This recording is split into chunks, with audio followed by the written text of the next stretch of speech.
एक रेट की बात है, सरकार क्यों मुआवजा नहीं देना चाह रही? किसान किस वजह से परेशान है?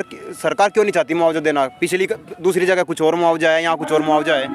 देखिए, इस मामले में सरकार बरगलाने का काम कर रही है। इसी सरकार ने तो नारा दिया एक देश एक चुनाव, इसी सरकार ने तो नारा दिया एक देश एक कानून, इसी सरकार ने तो नारा दिया एक देश एक टैक्स। अगर हम अब कह रहे हैं एक रोड एक मुआवजा, सरकार को आपत्ति क्यों है? दरअसल सरकार किसानों को ठगने का काम कर रही है। मैं मुआवजे पे आना नहीं चाहता क्योंकि हम सही मायने में अपनी जमीन को देना नहीं चाहते।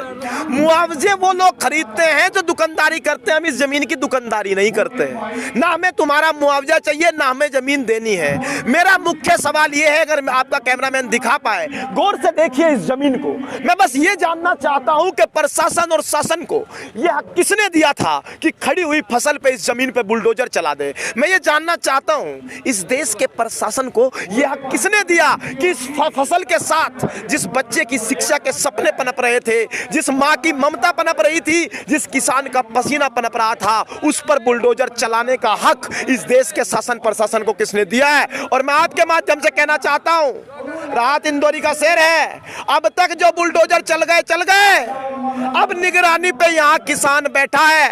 और राहत इंदौरी कहा करते हैं कि कोई मौसम हो सुख दुख में गुजारा कौन करता है, कोई मौसम हो सुख दुख में गुजारा कौन करता है, परिंदों की तरह सब कुछ गवारा कौन करता है, बिछी हुई इन फसलों को फिर देखेंगे, देखना तो ये है बुलडोजर चलाने का इशारा अब कौन करता है। इसलिए मैं आपको कहना चाहता हूं, योगी जी कर तो रहे हैं बुलडोजर चलवाने का इशारा। मैं आपको एक बात कहता हूं कि योगी जी ने अपराधियों पर बुलडोजर चलाए हैं। ये किसान है, जिस दिन इसका बुलडोजर स्टार्ट हुआ, जिस दिन इसका ट्रैक्टर स्टार्ट हुआ, मुकाबला टक्कर का होगा। और जिस दिन शासन प्रशासन की इच्छा जाहिर हो जाए तो ग्राउंड खाली पड़ा है, परीक्षण कर सकती है। बुलडोजर चलाया तो था दिल्ली में, क्या अंजाम हुआ उसका? अंजाम हुआ कि 13 महीने के बाद बुलडोजर को रुकना पड़ा और इस देश के प्रधानमंत्री को कांपते हुए हाथों से इस देश के किसान से माफी मांगनी पड़ी। ये अंजाम हुआ है। और हम फिर कहना चाहते हैं, सरकार अपनी इस माफी मांगने की आदत को बनाए रखे, क्योंकि किसान हटने वाला नहीं है और समय समय पर यही काम आएगी।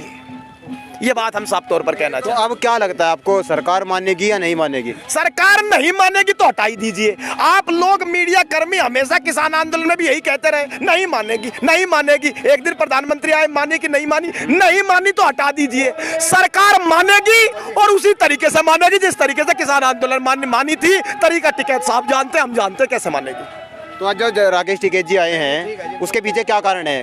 क्योंकि पहले तो आए नहीं, 28 दिन से लगभग आपका जो धरना है चला हुआ है। देखिए, राकेश टिकैत के आने का कोई कारण नहीं है। राकेश टिकैत इस देश में किसानों की लड़ाई लड़ते हैं और जहां जहां किसान परेशान होगा वहां वहां राकेश टिकैत आएंगे। और इसीलिए अपने किसानों की लड़ाई लड़ने आज फिर आ रहे हैं। दिल्ली पहुंचे थे, आज यहां भी आएंगे। दिल्ली तो गिरफ्तार कर लिया था उनको, गिरफ्तार डिटेन किया गया था, लेकिन जानिए 10 मिनट के बाद क्या कहने लगे? राकेश टिकैत जी आइए एक बार कह दीजिए कि थानों से धरना हटा लें।